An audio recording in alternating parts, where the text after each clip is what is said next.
The earliest religious fanatics created a fairy tale out of real events. They conveniently renamed the identity of a man to another name, called Jesus the Christ, the anointed gift of the Lord.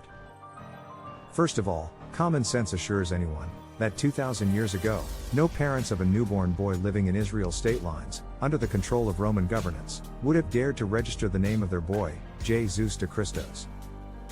That would have spelled disaster for the family, right from the get-go, so obviously, the name of the male was never Jesus Christ. However, it stands to reason that throughout history, inside this world, every truth is mixed with lies, to sell a concept, and in this case, it was a religious necessity.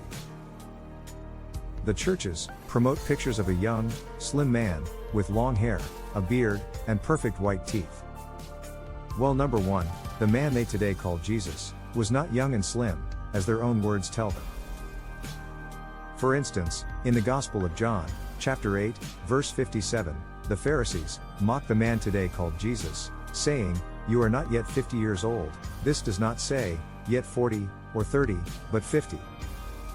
So, the man today renamed Jesus, was obviously in his 40s, and this is not open to discussions from deceptive preachers with confusing interpretations. Secondly, in the Gospel of Matthew, chapter 11, verse 19, while the man renamed Jesus refers to his own description, it says, "The Son of Man came eating and drinking, and they say, Behold a man gluttonous, and a wine-bibber, a friend of publicans and sinners." A gluttonous wine drinker will not be skinny in his 40s. As for the long hair and the beard, I assure you, the primitive beings you imagine from 2,000 years ago did have swords and staves. They had learned to cut fabric and make clothing, and indeed, they had the capability to cut hair and shave their faces. The man, so many wrongly called Jesus, was clean-shaven, and although the hair was longer, it was not halfway down his back.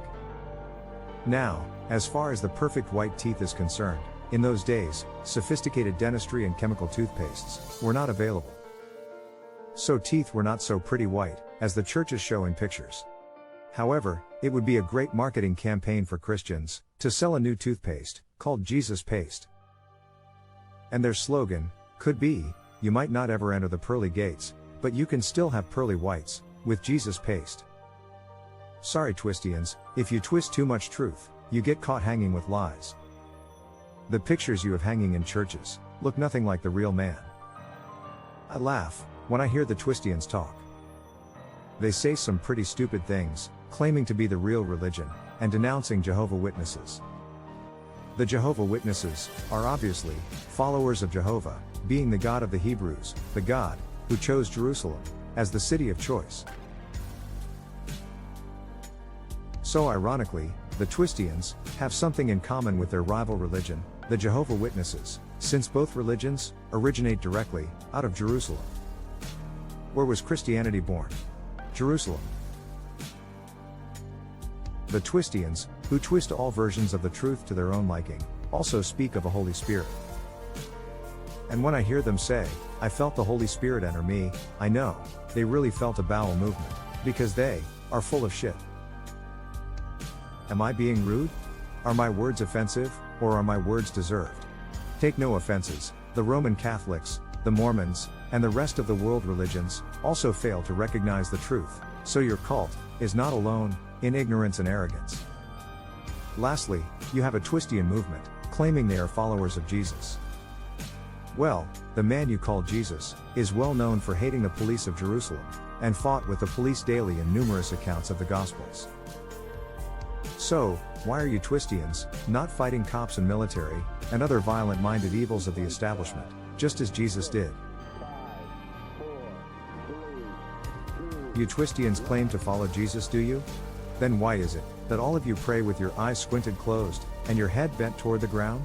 When by your own texts, the man you call Jesus does the opposite to raise Lazarus from the dead.